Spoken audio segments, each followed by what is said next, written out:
Yo, Jersey, this is ROSTAFA, actor, singer-songwriter, musician, and activist, and you're listening to Uncle Buggy's Music of the Hour. Yeah, listen. He's got something to say, man.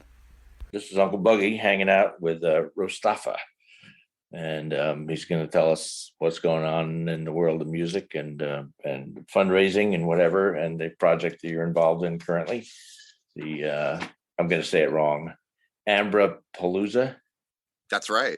Did I say that right? Circle gets the square. Yes. All right. Cool. I've downloaded a few things that you've sent me that give me some clues as to what's going on, but it all is a growing event. So what do you want people to know about it? Well, the first thing is we need to give some context of what is Ambro.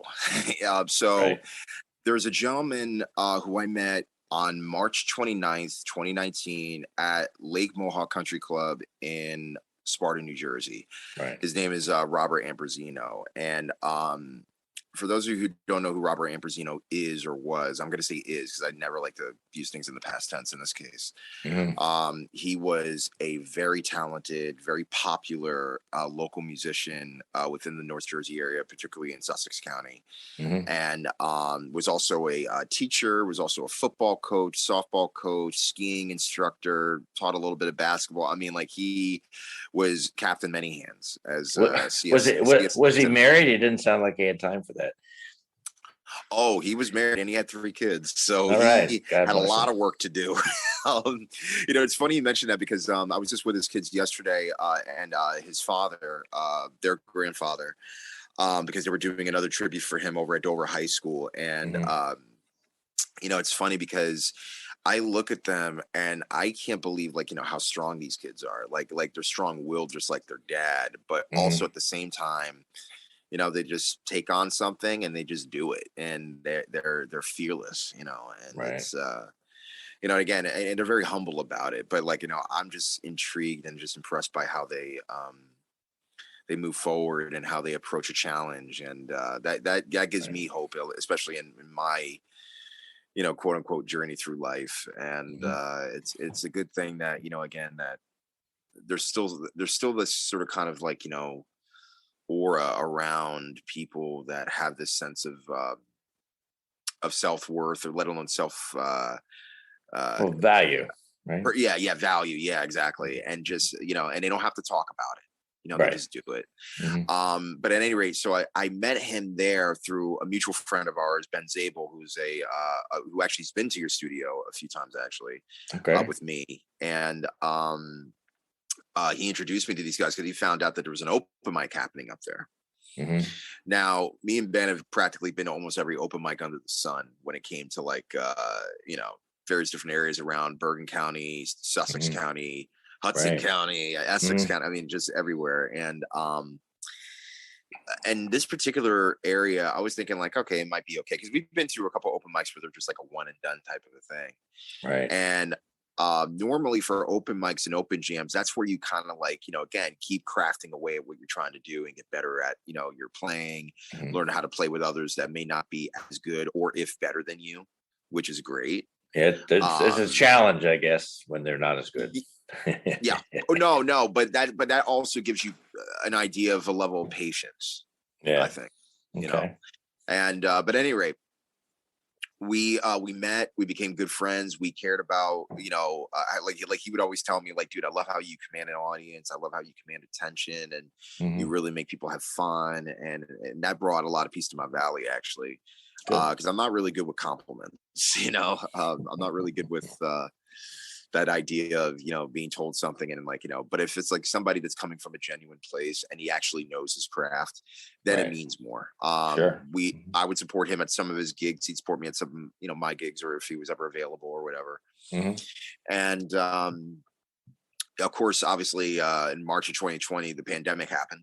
So a lot of the open mics and the open jams sort of kind of deceased for a little bit, but then a few months later we would go outside to what they call the Tiki Bar, which is basically a beach that they made off the lake, and you get boats and people would come in, and we would go there and just play music for people that were on the water. And that's cool.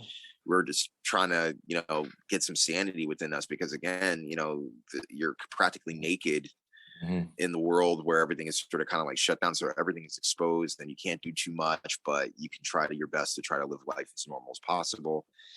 And you can't get too close. Yeah, right. And then finally, as things were sort of kind of coming back, we were coming back, and they had this thing called Float Fest that they do every year, and he would be a part of that, helping out, set up equipment, and he was a workaholic. I try to help him out whenever I could with, pack things up and help him out when I could.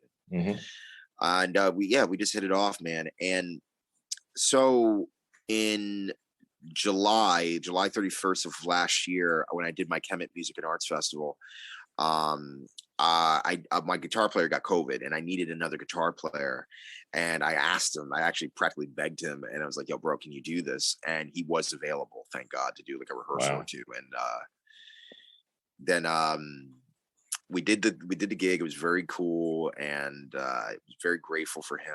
And there was another band called Little Bastard that also played that gig, which, by the way, they're actually going to be playing this gig that I'm going to be talking about in a second. I saw that. I saw them at a Tierney thing about 4 years ago, I guess. Yeah. Outside. Yeah, man. And they're awesome. You know what I mean? Mark Bowers, and I've said this on record, that he's actually one of my musical mentors, and a guy who I actually admire, not just because of his musicianship, but he's just an even better person. He's just a funny dude. Cool. And all for the right reasons. But so that happened, and I didn't see. Oh, actually, no. The next week or the week after that was Float Fest 2021. I was on the bill. I basically closed out the entire deal, and we had fun. And then, of course, we didn't see each other for a month again, because at the time at LMCC, Lake Mohawk Country Club, they were having all these weddings and different events, and so the open jam was kind of like in question for a little bit of like, how consistent will we be next time around? And right. So one thing led to another, and we saw each other the next month, I believe in September. It was September 25th, which was a Saturday. And I kind of, he was just setting up gear. We were all setting up shop, and I kind of noticed that he was kind of losing weight a little bit, not much, because he's like a big guy. He was like I don't know, like up there, like over 250. And he's like, oh yeah, dude, I'm working out again. I'm, trying to get back in the gym and all that stuff. So I was like, okay, that's cool. I remember that open mic kind of being a bit of a drag, because I can't remember who it was, but there was some guy that went up there and half the people at the tiki bar just left. And I'm like, wow. Oh no. So now I got to work harder now just for those that are still there to be entertained. Right. So, and I think we played, She Came Through the Bathroom Window, Joe Cocker version, Further On Up the Road. And I think we ended with Running on Empty, which was actually, we did it before, but it was better, the last time we had done it compared to this time when we did it, because it was just whatever. Yeah. And I just remember that being like, again, but still though, just the feeling of just playing music just for the sake of, how we were feeling at the time felt right. Now I'm going on vacation a couple days later, and he was talking with some people, and I'm thinking to myself, well, I'm probably just going to see him next week when I come back, and everything will be fine. And well, the Sunday after the Saturday, he was setting up to do a gig at the exact same venue in the exact same place. He goes home to go shower, and then apparently he was suffering from a brain aneurysm, and he collapsed in his tub. Oh my God.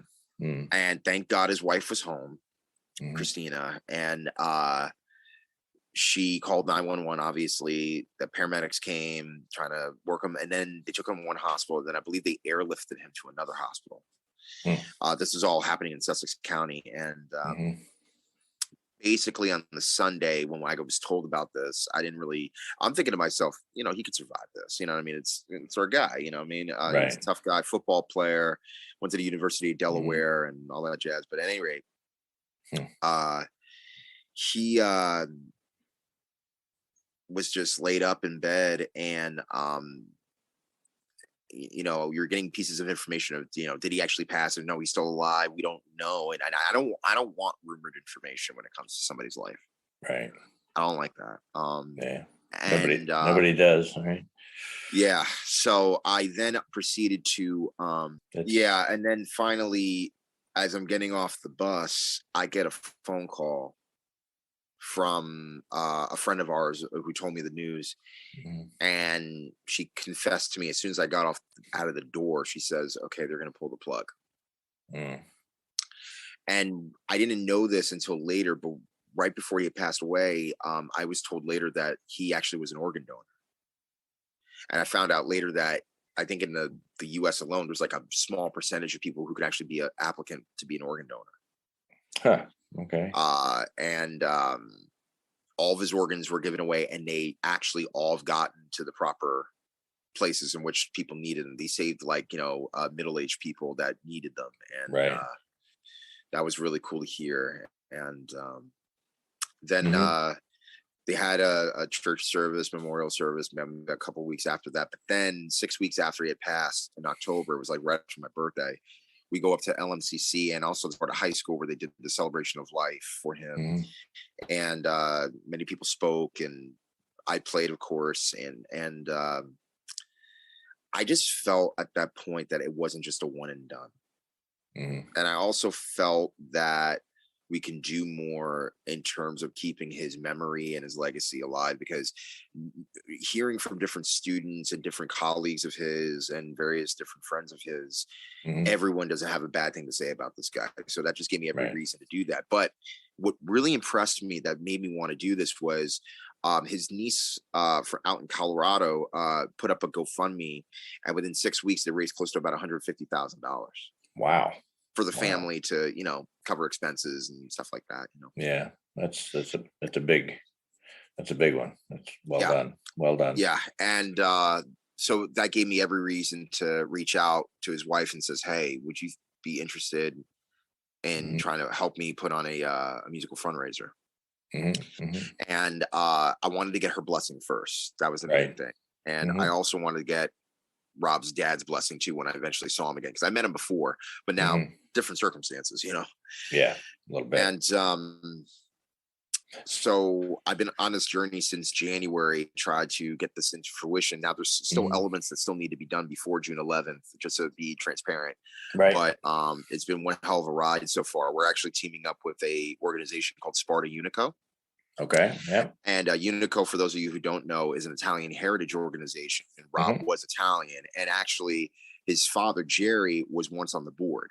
Okay. And so there's a connection there, and they've taken it on as their event now. But at the same time, I'm still definitely helping out with a bunch of different things as far as musical acts go, which we'll discuss in a second. But yeah, man, it's just been it's been an absolute joy just to try to do this for him. And the reason for doing this is because we want to try to raise money and scholarships in his name for students that attend Dover and Sparta high schools respectively, because that's where he taught business. That was my next question. Where's this going to? Yeah. Okay. Yeah, he taught business. And one of the things that I found really interesting was I guess his dad owned like a fish market or something like that when we were growing up. So they blue collar, working class, guys, and of course somebody that left a tremendous impact on people just for who he was, what I'm saying? And wow, interesting. That's who he was. And again, just an amazing friend, amazing colleague, and just a great musician overall.